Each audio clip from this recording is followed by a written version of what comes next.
Lekin bugun yaxshi sotdi. Ustoz kelyaptilar-yu. Assalomu alaykum. Alaykum assalom. Doni, Sardor, yaxshi ishlayapsanlarmi? Keling ustoz, nima xizmat? Sardor, senlar ham shunday paytlaringda shogird bo'lib keluvdilaring. Shu utsalaring mashinaga juda qiziqadi. Shu kanikul paytda senlarga qo'shib qo'yib o'tirdim. Nima deysanlar? Bo'ldi ustoz, nima desangiz shu? Do'di, hech qanaqa muammo yo'q, lekin botiragani xabarlari bormi? Ha, Botir nima derdi? Ha, mani o'g'lim bo'lsa. Ha bo'ldi do'di, unaqa bo'lsa muammo yo'q, sekin boshlaversin. Adi, shu yerdamidingiz?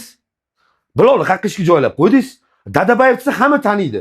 Repetitorga borsin, katta odam bo'lsin deb men uni o'ylab yursam, bir og'iz so'ramasdan qilib yurgan ishingizni qarang.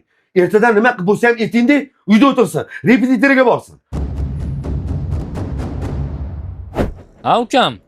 Qiynalmayapsanmi? Yo'q, aka, hammasi yaxshi. Ha, yaxshi. Men buni yo'lkira-pulkiralaringga ishlatib yurasan, xo'pmi? Xo'p. Voy dedi, shu yerdamidingiz? Men sizni uyda qidirib yuribman. Oyimdan hammasini eshitdim. Dedi, bir-ikki marta odamdan doriga pul so'raganingizni eshitdim. Ishlayman deganim sababi ham sizga ozgina yordam tegadimi dedim. Ha, aytgancha. Birinchi olgan pulimni sizga olib keldim. Oling dedi, dorilaringizga ishlatarsiz. Baraka top bolam, sendek navaram borligidan faxrlanaman. Bu pulni ota-onangga olib kirib, duosini olgin, xo'pmi?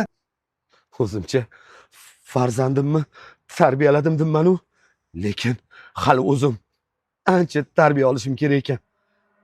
O'zing kechir mani.